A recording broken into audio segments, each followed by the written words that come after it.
बिहार जो है चुनावी मोड में है।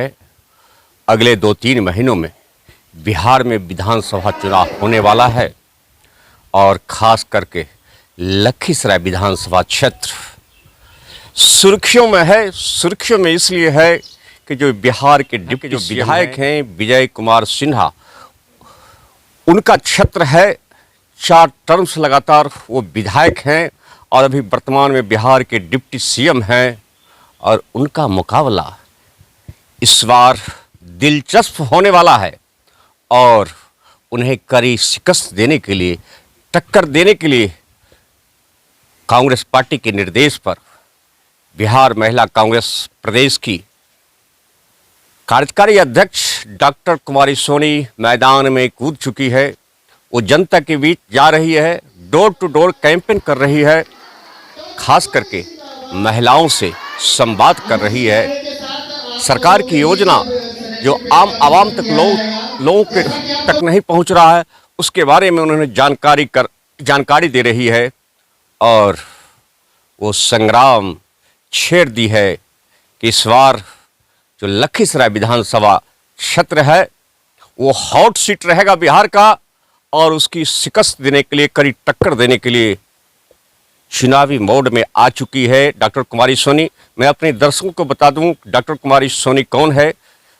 वो बरहिया, इसी धरती के बरहिया की पुत्र वधू है और स्वर्गीय राम रीझन बाबू जो एमएलसी थे उनकी पुतोहू हैं और वे चुनावी मैदान में इस बार शंखनाद कर चुकी है कि इस बार आर पार की लड़ाई होगी। सत्ता रहेगा या परिवर्तन होगा, ये आने वाला वक्त बताएगा। और इस मामले में डॉक्टर कुमारी सोनी क्या कर रही है, सुनिए वीडियो। क्या अगर पार्टी आपको टक्कर देती है चुनावी मैदान में आएगी? लोग ये भी चर्चा कर रहे हैं कि लगातार दौरा इसी लेकर लगातार आपका दौरा चल रहा है।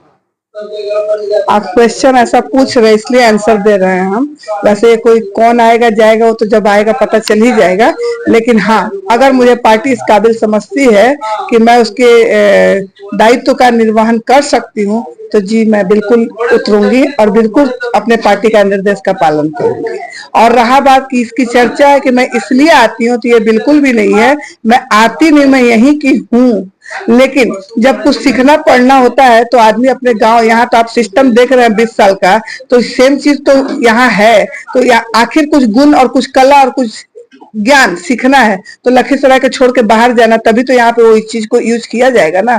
तो मैं भी अपने काम के चलते मैं बाहर जाती हूँ और मेरी जिम्मेवारी बड़ी हो गई है। मैं पूरे बिहार की महिला कांग्रेस के अध्यक्ष हूँ, तो मुझे सबको देखना पड़ता है, सब बेटियों की आवाज बनना पड़ता है, तो इसलिए मुझे सबका ध्यान। लेकिन लखीसराय चूंकि मैं गोद ली हूँ और अभी से नहीं, मैं यह कोरोना के टाइम से ही, आप मेरा प्रोग्राम जो बढ़ैया प्रखंड के वासी होंगे उन्हें पता होगा कि मैं उस समय राजनीतिक मुद्दों से और राजनीति से बहुत दूर थी।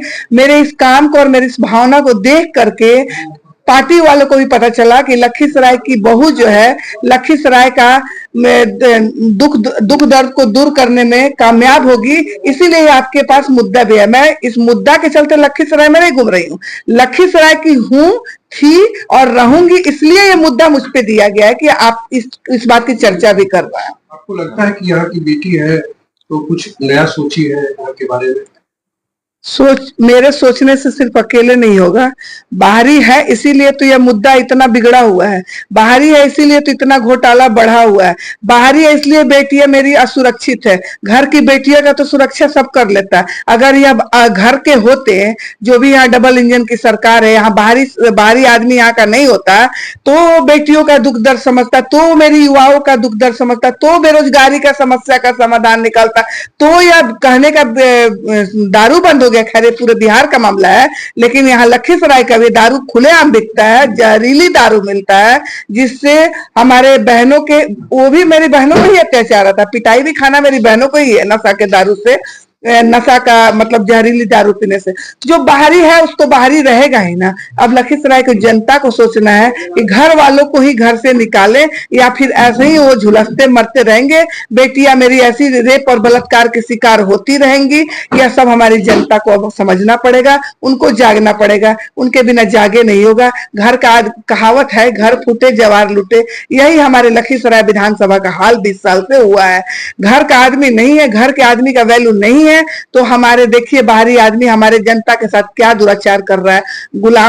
गुलामी जो देश की आजादी दिलाने वाले थे, गुलामी से छुटकारा दिलवाए, वो तो छुटकारा मिल गया, लेकिन अब घर के लोगों को अगर एकजुटता नहीं आएगी तो बीजेपी की सरकार हमें गुलाम अंग्रेजों से भी ज्यादा कड़ी शासन में रख रही है और आगे और बदतर हालत हमारी होने वाली है।